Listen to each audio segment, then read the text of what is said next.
Praise the lord. దేవుడు ఈరోజు మనకు అనుగ్రహించిన మాటలు. భయపడకము, నీ ప్రార్థన వినబడినది.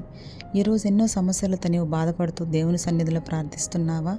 ఎంతగా ప్రార్థిస్తున్నా నీ ప్రార్థనకు సమాధానం రావట్లేదని చింతిస్తున్నావా? అయితే ఈ వాగ్దానం ద్వారా దేవుడు నీతోనే సూటిగా మాట్లాడుతున్నాడు.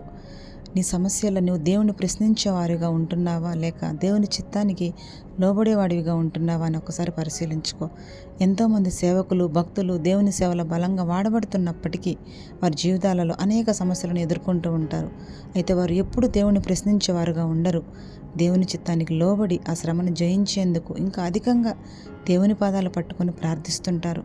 ఆ సమయాలలో ప్రార్థించినప్పుడే దేవుని కృపను అధికంగా పొందుకోగలుగుతారు. కనుక నీ సమస్యకి పరిష్కారం త్వరగా దేవుని యొద్ద నుండి రావట్లేదని సనగకుండా ఎంతో ఓపికతో దేవుని చిత్తానికి లోబడి అధికంగా ప్రార్థించు. తగిన సమయంలో ఆయన తప్పకుండా నీకు జవాబిస్తారు. ఆమేన్.